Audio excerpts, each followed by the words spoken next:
السلام علیکم، میں ہوں فیصل محمد اور آپ دیکھ رہے ہیں ہمارا YouTube channel views of Faisal محمد۔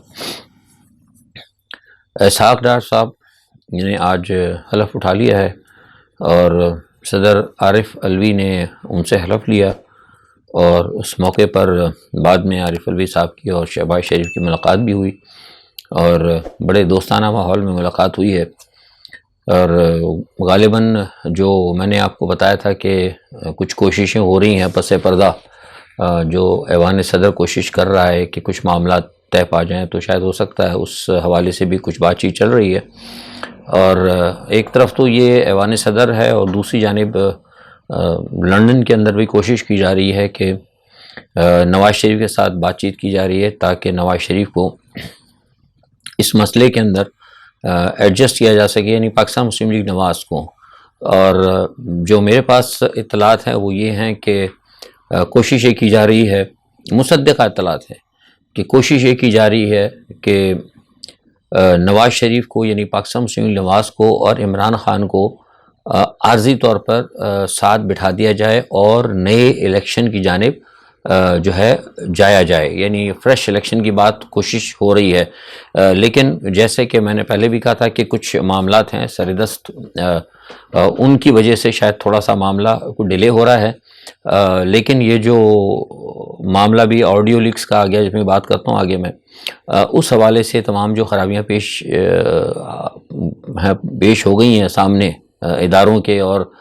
تمام لوگوں کے، جو مطلب بیک فائر ہوئے سارے معاملات، تو اس کی وجہ سے اب کوشش کی جا رہی ہے کہ مزید معاملات کو خراب نہ کیا جائے۔ لیکن میں سمجھتا ہوں کہ عمران خان شاید، میری یہ بھی ہے میرا خیال، اطلاع نہیں ہے، شاید ہو سکتا ہے عمران خان اس آفر کو ٹھکرا دیں گے کہ وہ عارضی طور پر بھی پاکستان مسلم لیگ نواز کے ساتھ بیٹھ جائیں، کیونکہ اگر وہ بیٹھتے ہیں تو اس کا مطلب ہے کہ یہ تو پھر حقیقی معنی میں لوگ ان کو، ٹھیک ہے ہو سکتا ہے ملک اور قوم کی خاطر اگر انسان بیٹھ بھی جاتا ہے، لیکن پھر بات وہی آئے گی کہ جناب وہ انہوں نے یو ٹرن لے لیا بہت سارے معاملات پہ، کیونکہ یو ٹرن کے حوالے سے آپ کو ہوتا ہے بہت پولیٹکس لوگ کرتے رہے ہیں، حالانکہ یو ٹرن لینا میں سمجھتا ہوں ملک اور قوم کے حوالے سے کوئی بڑی یعنی کوئی غلط بات نہیں۔ بہرحال تو یہ ایک مسئلہ چل رہا ہے۔ اچھا، آج دوسرا ایک ہوا کہ عمران خان کی ایک آڈیو لیک آ گئی ہے سامنے، آپ نے دیکھا ہوگا، لیکن بھی عجیب بیوقوفی والا کام ہے۔ میں اس کیا کہوں، بار بار ریپیٹ کرتا چلنے لگا، آڈیو لیک جو ہوئی ہے، جو آئی ہے اعظم خان والی، اس کے بارے میں میں تقریباً 2 مہینے پہلے بتا چکا ہوں کہ انہوں نے عمران خان کی جو ہے کچھ ویڈیوز آڈیوز انہوں نے لیک کی، ٹیپ کی ہیں، اور اعظم خان کے بارے میں نے بتایا تھا کہ پیراشوٹرز میں وہ بھی ایک شامل ہیں۔ یہ ساری باتیں میں کر چکا ہوں۔ اب پتہ نہیں لوگ بھی ہمارے بڑے بڑے لوگوں کی باتیں سنتے ہیں، کوئی کسی کو کوٹ کرتا ہے۔ خیر بہرحال میرا تو ایک کام تھا، میں نے بتا دیا تھا، آج وہ بات بھی سامنے آ گئی، لیکن یہ بڑے غلط موقع پر سامنے آئی ہے۔ اس وقت حکومت کو یہ نہیں لانا چاہیے تھا، کیونکہ یہ چیز جو ہے نا حکومت کو بیک فائر کر جائے گی۔ اس وقت یہ ضرورت نہیں تھی لانے کی، اور اب اس میں جو ہے بات آپ کو پتہ ہے کہ وہ عمران خان کے خلاف تو نہیں جاتی کہیں سے بھی، حالانکہ وہ اس وقت اس لیے انہوں نے کروائی تھی کہ کسی وقت جو ہے عمران خان کو ملائن کرنے کے لیے کیا جائے، لیکن وہ ملائن تو کیا خاک ہوگی، وہ تو الٹا عمران خان کو فائدہ دے جائے گی۔ اور دوسرا جو ایک میں سمجھتا ہوں کہ وہ آپ کو پتہ لگ گیا ہوگا کہ وہ اسد مجید صاحب جو ہیں ان کو سیکریٹری بنایا جا رہا ہے خارجہ امور کے حوالے سے، وزارت خارجہ کے اندر۔ تو اب آپ یوں سمجھ لیں کہ یہ وہی اسد مجید ہیں جن کو بلایا گیا تھا سیکورٹی کمیٹی کے آگے، اور ان کو کہا گیا تھا کہ آپ اپنی صفائی پیش کریں، اور کہا گیا تھا کہ آپ اس سازش کے اندر شامل ہیں۔ آپ نے عمران خان کو مطلب جو سائفر والا مسئلہ تھا اس کو توڑ مروڑ کے پیش کیا، آپ کو پتہ ہے ساری سٹوری پرانی ہے، میں صرف یاد دہانی کے لیے بتا رہا ہوں۔ تو وہ اسد مجید کو دوبارہ جناب وہ بنا دیا گیا ہے۔ اب وہ بنایا کیوں گیا ہے وہ میں آپ کو اس لیے بتا دیتا ہوں، وہ ان کو اس لیے بنایا ہے حکومت نے کہ وہ چاہتے ہیں کہ اسد مجید کو استعمال کیا جائے عمران خان کے خلاف۔ یہ میں آپ کو حقیقت بتا رہا ہوں، اندر ان کو تو نہیں یہ بات کہی، لیکن بہرحال ابھی ان کو خوش کرنے کے لیے کہا گیا ہے۔ لوگ کچھ اور باتیں کر رہے ہیں، اور اسد مجید جو ایک بہت پروفیشنل قسم کے ڈپلومیٹ ہیں، وہ میں نہیں سمجھتا کسی حرکت کریں، لیکن بہرحال یہ حکومت کی ایک پلان ہے ان کا کہ جس کو کل تک انہوں نے کھڑا کیا تھا کٹہرے میں انصاف کے لا کے، آج ان کو انہوں نے وہ کر دیا، ورنہ اس وقت تو کوشش یہ کی جا رہی تھی کہ ان کو جاب سے برخاست کر دیا جائے۔ اچھا، دوسرا جو سیکورٹی کمیٹی کا اجلاس ہوا ہے، اس کے اندر اجلاس میں آپ کو شاید خبر سن لی ہوگی، میں بتا دیتا ہوں، اس میں چھوٹی سی خبر یہ کہ اسحاق ڈار صاحب بیٹھے ہیں، اور برابر میں آرمی چیف اور سارے سب لوگ بیٹھے تھے۔ اور ان کے سامنے ISI کے جو چیف ہیں انہوں نے بریفنگ وغیرہ دی ہے، جو آڈیو یا بگنگ جو جیسا بھی آپ کہیں اس حوالے سے. لیکن مزیدار کی بات یہ ہے کہ وہی فوجی اور ہمارے اداروں کے لوگ بیٹھے تھے جنہوں نے ان کو اسحاق ڈار کو بہت کچھ کہا، اور وہاں سے اسحاق ڈار نے بھی بہت کچھ کہا، اور سب ایک دوسرے کو جتنا انہوں نے برا بھلا کہا تھا وہ سب ساتھ ہی بیٹھے ہوئے تھے اور دیکھ رہے تھے لوگ کہ بھائی ٹھیک ہے، کل تک جو دشمن تھے ایک دوسرے کے آج کے وہ دوست ہیں اور آج بغل گیر ہو رہے ہیں، تو چلیں اچھی بات ہے. لیکن بہرحال باتیں تو یاد رہ جاتی ہیں. اگر کل کے دشمن اگر دوست بن جائیں تو اچھی بات ہوتی ہے، لیکن سوال یہ پتا تھا کہ کس بنیاد پر بنے ہیں. اگر ریاست کی تباہی پر کمپرومائز ہو کر وہی دوست بن رہا ہے تو پھر یہ فیصلہ تو ان کو کرنا ہوگا یا پھر عوام کا کام ہے کرنا. بہرحال ایک اچھی چیز نہیں ہے، اور میں سمجھتا ہوں کہ بڑی شرمندگی کا باعث بھی ہوگی اداروں کے آگے بھی. اور ظاہر سی بات ہے جب ہمیں برا لگ رہا ہے، حالانکہ ہم نے تو کبھی نہیں برا کہا کسی حوالے سے، اور نہ ہم نے کبھی کوئی اتنی بات کی جتنے کہ کوئی اداروں نے کی، یا اداروں کے جو معاملات تھے تو اب ان کے ساتھ بیٹھے ہیں تو ظاہر سی بات ہے ان کو بھی شرمندگی محسوس ہو رہی ہوگی. لیکن بہرحال ہوتا ہے ایسا، جب آپ کمپرومائز کرتے ہیں معاملات سے ہٹ کر تو یہ چیزیں ہوتی ہیں. اچھا، اسی کے ساتھ ساتھ آج جو ہے کور کمانڈر کا اجلاس بھی ہوا. کور کمانڈر اجلاس کے اندر بھی پلس مائنس یہی باتیں کی گئیں کہ دو چیزیں تھیں اس میں بہت زیادہ جو مجھے پتہ لگا. ایک تو افغانستان کا ایشو تھا، اور دوسرا جو تھا یہ جو دہشت گردی دوبارہ اٹھ رہی ہے پاکستان کے اندر، وہ سارے معاملات ہو رہے ہیں. آپ کو پتہ ہے بلوچستان کے اندر دوبارہ افسوسناک واقعات ہوئے ہیں، اور ابھی کرک وغیرہ میں بھی جو جس طرح طالبان آ رہے ہیں اور جو دو چار ہمارے فوجی بھائیوں کے اوپر جو حملے ہو رہے ہیں اس کے اوپر، اور یہ پلس جو اگنگ اور بگنگ اور یہ جاسوسی کا اور جو سارا معاملہ جو چلا ہے اس کے اوپر ڈسکس کیا گیا، اور یہ کوشش کی جا رہی ہے کہ آئندہ چیزوں کو روکا جائے. دیکھیے، ہم نے اسی چینل کی وساطت سے جس دن یہ آپ کے سامنے ہی آیا تھا آڈیو لیک کے حوالے سے، میں آپ کو بہت پہلے بتاتا رہا ہوں. آپ اسی ویلاگس کو آپ میرے پرانے جا کے دیکھ لیں، اگر ویلاگ چینل پہ جا کے دیکھیں گے تو آپ کو نظر آ جائے گا. ہم نے تو بہت پہلے بتا دیا تھا کہ یہ بہت ساری ہیں، آڈیوز بھی ہیں، ویڈیوز بھی ہیں، اور میں نے یہ تک بتایا تھا کہ کچھ ایسی ویڈیوز تک موجود ہے سب لوگوں کی، اس میں اداروں کے لوگ بھی شامل ہیں، کہ آپ مطلب بیٹھ کے ساتھ نہیں دیکھ سکتے. یہ میں آپ کو پہلے بھی کہا تو پھر میں کہہ رہا ہوں. تو یہ تو کہانی اس ملک میں چلتی رہی ہے، اور یہ ساری باتیں میں آپ کو شروع سے بتاتا رہا ہوں. لیکن سوال یہ پیدا ہوتا ہے کہ کیا یہ طریقہ کار ہے ریاستیں چلانے کا؟ یہ کہیں نہیں ہوتا. دنیا میں پاکستان کی ایک جگ ہسائی جو ہے نا ہو رہی ہے. اور جس دن یہ ابھی دوبارہ آپ کا آیا تھا، یہ 3-4 دن پہلے یہ معاملہ جو ہوا ہے، 72 گھنٹے ہو گئے اس کو، تو اسی دن صبح میں نے آپ کو بتا دیا تھا کہ یہ جو ہوئی ہے ریکارڈنگ، آڈیو شوڈیو جو بھی مسئلہ ہے نا، اب اسے بات ہی نہیں کرتا، دل ہی نہیں کرتا بات کرنے کو. یہ سارے کا سارا ملی بھگت ہے، اور کوئی بھی آپ کو تجزیہ نگار نہیں کہے گا. میں نے آپ کو کھل کر بتا دیا تھا. لوگوں کے ملینز میں لوگ ہیں، لوگ سنتے ہیں، لیکن میں نے بھی کبھی آج 2 دن سے آج ذرا کچھ فارغ تھا، تھوڑا ٹائم نکال کے میں نے کچھ سنا ہے، لیکن کسی نے اس کے اوپر کھل کر بات نہیں کی، کیونکہ شاید ہو سکتا ہے لوگوں کے پر بھی جلتے ہوں، جلنے بھی چاہیے. لیکن بتا دیا تھا کہ جو کچھ ہوا یہ ایجنسیوں کے اپنی کارنامے، اور وزیر اعظم ہاؤس کے اوپر، اور جو وزیر اعظم کے جو طاقت کے اقتدار کے جو سول جو مرکز ہیں اس کے اوپر جو ہے ایجنسیوں کی اپنی گرفت کرنے کے لیے، کہ آئی بی بھی چاہتی ہے میں کروں، اور دوسری آپ کو پتا ہے میں نے کھل کر بتا دیا کہ آئی بی وزیر اعظم کے انڈر کنٹرول ہوتی ہے، اور دوسری جو ہے ایک اور ایجنسی وہ دفاع کے انڈر کنٹرول ہوتی ہے. تو ایک دوسرے کو جس کہتے ہیں نا کشمکش، بس محتاط میں بتا رہا ہوں آپ کو، کھل کے نام لے لیا، یہ بڑی بات ہے کہ اس کا چکر ہے، اور یہ سارا سب انہی کا کیا دھرا ہے. کوئی بھی اس کے اندر سول آدمی یا کوئی بھی آدمی ایسا نہیں ہے، اور نہ یہ کوئی ڈاک ویک پہ ہے اور نہ کچھ ہے. یہ سب ہوا ہے اور انہی کے ایجنسیوں کے پاس سے لیک ہوئی ہے. اور اب یہ کوشش کر رہے ہیں. آج جو میٹنگ ہوئی ہے اس کے اندر سیکیورٹی کمیٹی میں، اور جو آگے جو پیچھے لوگوں نے پس پردہ بات کی، اس میں فیصلہ کیا جا رہا ہے کہ اس کو نہ نکالا جائے. مزید کہا تو جا رہا ہے کہ جمعے کو اور آ جائیں گی، لیکن مجھے بتایا بہت اہم ذرائع نے کہ وہ کوشش کر رہے ہیں کہ اس کو ٹوٹل روک دیا جائے، کیونکہ اس میں پھر وہ کہتے ہیں نا اوپر اگر منہ کر کے تھوکیں تو پھر آپ کے اوپر ہی گر رہا ہے آ کے. اور ابھی تک جتنی جو ویلاگس جو آڈیو لیکس ہوئی ہیں، جب پہلے سے بھی جو ہوئی ہیں،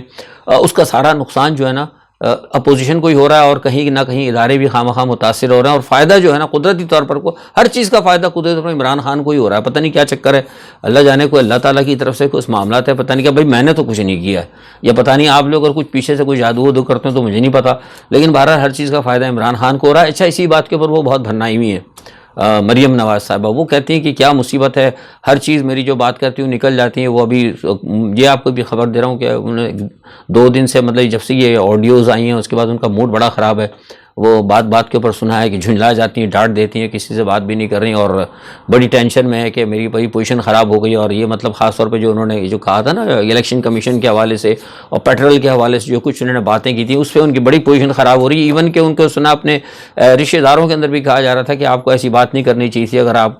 کر رہی ہیں. پھر ان کو یہ بھی کہا گیا، کسی نے یہ کہا تھا کہ آپ کو، کسی نے کہا تھا، میں اشارہ کروں، کسی نے کہا تھا کہ آپ مستقبل کے وزیر اعظم ہوں گی، تو انہوں نے کہا، وہ بھی کہہ رہے ہیں کہ جناب آپ کو تو اتنا ہی نہیں پتا کہ کس قسم کی بات کرنی چاہیے. کیونکہ اب تو یہ بھی آواز اٹھنے لگی نا کہ ان کے پاس تو ایک وہ پورٹ فولیو بھی نہیں تھا، وہ تو ایک مجرم ہے، سزا یافتہ ہیں، وہ کس طریقے سے وزیر اعظم کے ہاؤس کے اندر بیٹھ کے انہوں نے کام کیا. تو پھر جو لوگ کبھی ان کو لانا چاہ رہے تھے اداروں میں نے بتایا نا کہ ہوتے ہیں نا کچھ دوست یار اداروں میں ہر جگہ ہوتے ہیں بھائی، تو ان کو بھی کہا ہے کہ یار کس کو تم لا رہے ہو، اس سے تو پتہ ہی نہیں ہے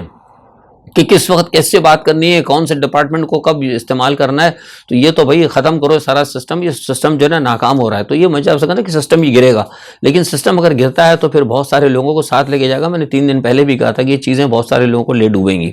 اچھا، فضل الرحمان صاحب جو ہے نا بڑے پریشان ہیں اس میں چکر کے اندر. وہ یہ کہہ رہے ہیں کہ یار سارا معاملہ جو ہے نا وہ بہت بنائے پھر رہے ہیں، وہ بھی مریم نواز کی طرح. وہی کہہ رہے ہیں کہ سارا جو معاملہ چل رہا ہے نا یہ پی ٹی آئی کے گر چل رہا ہے، مسلم لیگ نواز کے گر چل رہا ہے. اس کے اندر کہیں نہ کہیں وہ اپنا پیپلز پارٹی بھی شامل ہے. گو کہ وہ زرداری صاحب بیماروں کو لیٹ گئے، لیکن پتہ نہیں بیماری اللہ جانے. ابھی تک میں نے پوچھا تو نہیں ہے کسی سے، جو بات ہے میں نے ہی کہی ابھی تک، میں غلط نہیں کروں گا، میں نے ابھی سوالے سے کسی سے بات نہیں کی. لیکن ہمیشہ کی طرح مجھے لگتا ہے کہ ان کی جو بیماری ہوتے ہیں، جب یہ کنارہ ہوتے ہیں نا تو اس کا مطلب ہے کچھ نہ کچھ بڑی کہانی ہوتی ہے. اور اگر ایک بات آپ کو یاد دلا دوں کہ اگر میرے ویلاگز اگر پورے دیکھتے ہیں آپ لوگ، اسکپ نہیں کرتے، تو یاد ہوگا کہ میں نے آج سے تقریباً 10 دن کے پہلے آپ کو ایک بات کہی تھی کہ 24 تاریخ کے بعد آپ دیکھیں گے پاکستان کے اندر 24 سپٹمبر کے بعد بڑی تبدیلیاں، بڑی چیزیں ہوں گی. وہ چیزیں یہی تھی جو آپ دیکھتے جا رہے ہیں کہ زرداری صاحب کارنر ہو رہے ہیں، آڈیوز آتی جا رہی ہیں، کچھ لوگ سامنے آتے جا رہے ہیں، بہت سارے معاملات ہو رہے ہیں بین الاقوامی سطح پر. تو یہ جو ہے نا 24 سپٹمبر بعد میں نے کہا تھا کہ بڑے معاملات ہوں گے اور ساری دنیا کے اندر آگے ہوں گے. تو فضل الرحمان صاحب بڑے ٹینشن میں، جو میں نے کہا نا کہ وہ کہہ رہے ہیں کہ یار مجھے تو کچھ نہیں مل رہا. کیک تو ساری بڑی پارٹیاں کر رہی ہیں، تینوں پارٹیاں، اور چوتھا جو کون ہے اس کے اندر وہ ہے اسٹیبلشمنٹ ہے. تو کہہ رہے ہیں کہ کیک تو سارا وہ لوگ کھا رہے ہیں، کھیل میں جو ہو رہا ہے سارے پلیئرز وہ ہیں، مجھے انہوں نے باہر جو ہے مطلب ایک ایکسٹرا پلیئر کے طور پر رکھا ہوا ہے. تو وہ اس وقت سنا وہ بڑے بھنائے پھر رہے ہیں. تو یہ دیکھنا ہے کہ کیا ہوتا ہے سارا معاملہ. اچھا، یہ ساری چیزیں تو ہمارے ملک میں چل رہی نا، سائفر اور وائفر اور یہ وہ، لیکن جو دنیا میں اس وقت پاکستان کے گرد گھیرا تنگ ہونے جا رہا ہے اور جو کچھ ہو رہا ہے پاکستان میں، اس کا کسی کو فکر نہیں ہے. میں اسی بات پہ بڑا پریشان ہوتا ہوں کہ صاحب اچھا سب لوگ زیادہ تر اب دیکھتے ہیں، میں کہتا ہوں لوگ مجھے، میں پاکستان کا کرتا ہوں کیونکہ لوگ کہتے ہیں، ورنہ نارملی اب یقین کریں میرا تو اگر دل نہیں کرتا کہ میں اپنے ویلاگز جو ہے نا زیادہ تر فورن کے اوپر کروں، کیونکہ ساری دنیا کے اندر جو حالات خراب ہو رہے ہیں لوگوں کو بالکل اس چیز کا احساس ہی نہیں ہے. امریکہ یوکرین کا جو تنازع ہے وہ بہت بڑھتا جا رہا ہے اور معاملہ اب یورپ تک پہنچ گیا ہے. میں نے آپ کو پہلے بھی کہا تھا کہ یورپ کے اندر روس کی ایک پالیسی ہے کہ سردیوں کے اندر وہ ان سے انتقام لیں گا، اور وہ چاہتا تھا کہ بغیر لڑے ہوئے کوئی میں یورپ کو اس طرح کر دوں جیسے کہ نیپولین وغیرہ کے دور میں جب سردی کے اندر پھنسا کے وہ ہٹلر کو پکڑا گیا تھا. تو کچھ اسی قسم کی نا وہ کوئی گیم کرنا چاہ رہے ہیں کہ سردیوں کے اندر ان کی گیس ویس بند کرنے کا چکر ہو. اچھا، جب وہ گیس انہوں نے بند کی تو آپ کو میں نے کل پرسوں بتایا تھا کہ وہ جرمنی نے نا پریشان ہو گیا، کوئی جرمنی کے حالات خراب ہوئے. جرمنی نے ہاتھ اٹھایا، انہوں نے کہا کہ نہیں بھائی ہم تو اس سے روس سے اس طرح نہیں لڑیں گے. اچھا، جب جرمنی نے اس طرح، جرمنی کے اندر جب یہ دیکھا نا یورپین یونین نے اور نیٹو ہوتا ہے امریکہ کا حلیف، پھر انہوں نے دیکھا کہ یار یہ تو کام خراب ہو رہا ہے، نیٹو میں پھوٹ پڑ جائے گی. تو انہوں نے کیا کیا بیچ میں کہ وہ آپ نے سنا ہوگا نارڈ اسٹریم جو 2 ہے، انہوں نے اس کو اس کے اندر دھماکے کرا دیے. میں آپ کو بتا رہا ہوں یہ آپ کو کوئی نہیں بتا، کسی اخبار میں آپ کو کوئی تجزیہ نہیں. یہ بڑے سفارتی ذرائع جو ایجنسیز ہوتی ہیں خفیہ، ان کے جو وہ یہ کہتے ہیں کہ یہ سارا کام کے اندر وہ کہتے ہیں کہ اس میں روس کا ہاتھ نہیں ہے. روس تو اصل میں ان کو یہ خطرہ تھا کہ اگر جس طریقے سے جرمن نے کہا ہے کہ ہم روس کے ساتھ نہیں لڑتے، ہماری گیس کو چالو رکھو، اگر اس طرح 1-2 ملک اور کہہ دیتے ہیں تو نیٹو میں پھوٹ پڑ جائے گی. جب نیٹو میں پھوٹ پڑ جائے گی تو سارا معاملہ خراب ہو جائے گا. تو انہوں نے کہا یہ پھوٹ کس بات پہ پڑے گی؟ گیس کی بنیاد پہ پڑے گی کہ بھئی گیس نہیں مل رہی. تو انہوں نے کہا کہ ایسا کرو گیس کو اڑا دو اور اس کا الزام بھی رشیا کے اوپر ڈال دو. اور کہہ دو کہ رشین نہیں کیا، اس سے یہ فائدہ ہوگا، ایک تو رشیا کے لیے پرابلم ہو جائے گی، اس کی گیس کو تو ویسے ہی نہیں جائے گی، مطلب اگر وہ تو ویسے ہی بند کر رہا اس کو تو نقصان نہیں ہے نا، کیونکہ وہ رشیا تو آلریڈی گیس بند کر رہا تھا، لیکن ان کا خیال تھا کہ کم از کم یورپ کے پاس جو ہے نا یہ بہانہ ہو جائے گا یورپ کو ساتھ رکھنے کے لیے کہ دیکھیں رشیا نے نہ صرف آپ کو گیس نہیں دے رہا تھا بلکہ اس نے گیس کی لائن تباہ کر دی، اور اس کی جو ہے تصویریں باقاعدہ اب آ چکی ہیں، پریس کے اندر بھی آ گئی، ڈنمارک نے باقاعدہ اس کی جو ہے پکچر جو ہے ریلیز کی، اور مزے کی بات یہ ہے کہ آج سے 2 دن پہلے CIA نے یہ بات کہی تھی، CIA نے کہا تھا کہ ہمیں لگتا ہے کہ یہ نارڈ اسٹریم جو ہے نا اس کو جو ہٹ کر دیا جائے گا، تو بھائی بتائیے CIA کو کیسے پتہ لگ گیا؟ ہمیں تو سمجھ میں نہیں آتا کہ ایسی چیزیں ان کو یہ بھی پتہ لگ گیا کہ ہٹ ہو گئی فلاں، انہوں نے پوری بتائی اور 2 دن بعد وہ ہٹ ہو گئی، تو یہ جو ہے نا ساری چیزیں اس کے اوپر جو ہے ایک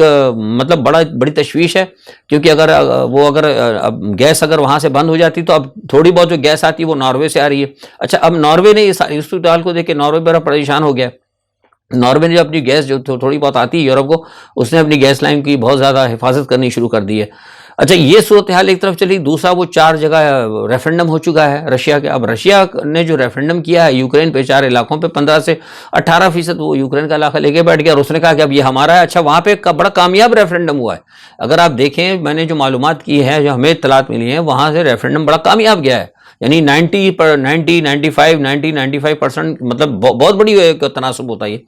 لوگوں نے ساتھ رشیا کے جانے کا فیصلہ کیا ہے، لیکن امریکہ کہہ رہا ہے کہ ہم نہیں مانیں گے، اور بلکہ وہ یہ کہہ رہا ہے کہ اس نے یوکرین کو کہا ہے کہ آپ اس کو نہ مانیں، کیونکہ رشیا نے کہا تھا کہ اب ہمارے علاقے ہوں گے، اس پر اگر اب حملہ ہوا تو ہم جو ہے پھر اس پہ رشیا پہ حملہ گردانیں گے۔ امریکہ نے جو یوکرین کو اسلحہ دیا تھا اس پہ انہوں نے یہ قدغن لگائی تھی کہ آپ جو اسلحہ استعمال کریں گے، یوکرین کو کہا تھا کہ آپ اپنے دفاع میں استعمال کریں گے، اس اسلحے کو آپ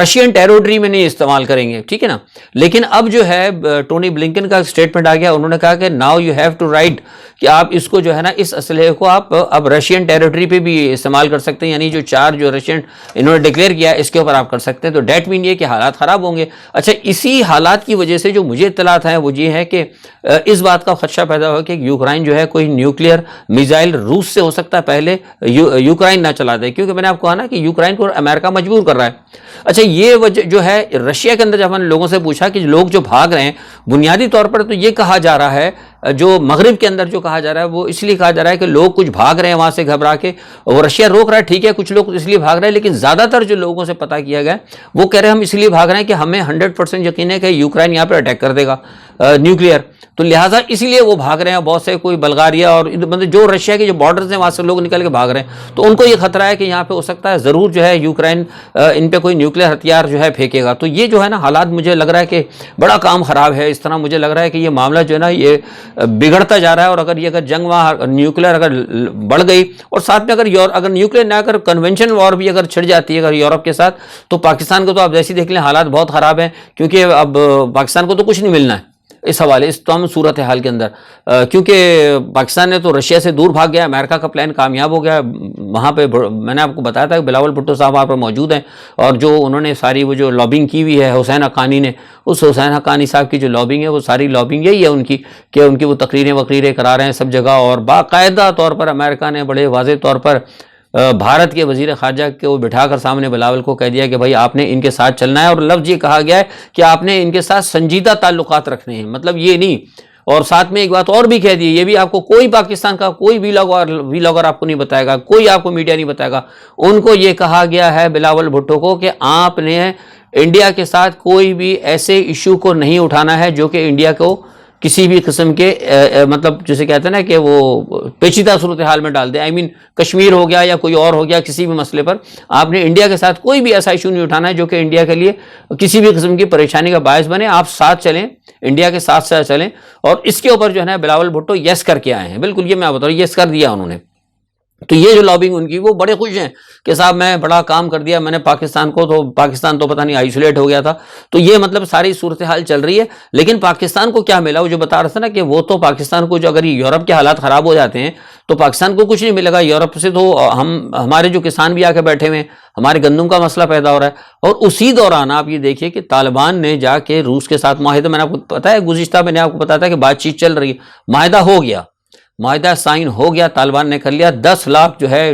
10 لاکھ ٹن گندم جو ہے ان کو رشیا جو ہے 70% جو ہے نا اس کے اوپر دے گا، رعایت کے اوپر، افغانستان کو، اور تیل بھی دے گا ان کو اور ڈیزل بھی دے گا، یعنی آئل بھی ملے گا اور ڈیزل بھی ملے گا۔ اور ان کو کہا ہے کہ ہر معاملے کے اندر طالبان کے ساتھ جو ہے رشیا کھڑا ہے، یعنی دوسرے الفاظ میں کل میں نے آپ کو بتایا تھا کہ طالبان کے اس وقت پاکستان کے ساتھ معاملات خراب ہیں۔ انڈیا کے ساتھ تو خیر کوشش کر رہا ہے امریکہ صحیح کرنے کی، لیکن مجھے نہیں پتہ لگتا کہ آیا صحیح ہوتے ہیں کہ نہیں ہوتے۔ ہندوستان سے تو مجھے کوئی توقع نہیں کہ وہ پاکستان کے ساتھ کبھی درست تعلق رکھے، کیونکہ وہ تو تسلیم ہی نہیں کرتا۔ تو یہ ساری صورتحال جو ہے اس وقت ہے ساری، اور ہمیں سمجھ بھی نہیں آ رہا کہ پاکستان میں کیا ہو رہا ہے۔ اور ادھر جو ہے ابراہیم اکارڈ نے اپنا رنگ دکھانا شروع کر دیا۔ میں نے آپ کو بتایا تھا سعودی عرب کے اندر جو ہوا تھا نا، سارا آپ کا اسپرنگ آیا تھا اور چینج ہوئی تھی ساری، اب سعودی عرب کا بھی ایک رنگ چینج ہو گیا، وہاں بھی ڈیموکریسی آ گئی ہے، ایک اسلامی ملک کے اندر ڈیموکریسی آ گئی، بادشاہ تو رہے گی لیکن وزیر اعظم بھی ہوں گے، اپنا MBS کو وزیر اعظم بنا دیا گیا ہے، اور سارے معاملات جو ہیں اب جس طرح چلتے نا کہ ایک جمہوری ملک کی طرح چلیں گے۔ تو پتہ نہیں مسلمان ممالک ہیں، ہمارا بہترین اتنا نظام اللہ تعالیٰ نے قرآن کا دیا ہے، سرکار دو عالم صلی اللہ علیہ وسلم نے اتنا بہترین نظام دیا ہے، لیکن پتہ نہیں ہم مسلمانوں کو کیا ہو چکا ہے کہ ہم لوگ جو ہے مطلب وہ یہود اور نصارہ اور مغرب کے نظام کی طرف جا رہے ہیں۔ اور سعودی عرب جو ہے خاص طور پہ جو کہ ایک اہم ملک ہے دنیا کا، ایک عالم اسلام کے حوالے سے، ایک مطلب جو حرمین شریفین کے حوالے سے جو ایک جس کی اہمیت ہے، اور جہاں پہ کہ اسلام کا نمونہ ہونا چاہیے تھا، اس نے جا کے نا وہ مغربی جو ہے جمہوریت کو اپناتے ہوئے وہاں وزیر اعظم کا سسٹم اور وزیر داخلہ اور فلاں بہت ساری چیزیں کی ہیں، ابھی میں آپ کو بعد میں بتاؤں گا، ابھی لوگ لمبا ہو جائے گا، وہ اپنا لیا ہے۔ تو شاید مجھے لگتا ہے کہ جو کہا گیا تھا ویل للعرب کے سب سے پہلے عرب کی تباہی ہے، تو مجھے لگتا ہے کہ شاید یہ معاملہ اس طرف چل پڑا ہے۔ اللہ تعالیٰ ہم لوگوں کے لیے بہتر کرے۔ آج کے لیے اتنا ہی، کل اپنے لے کے جو بھی حالات ہوتے ہیں اس میں ضرور حاضر ہوں گا۔ اپنا بہت خیال رکھیے گا۔ اللہ حافظ۔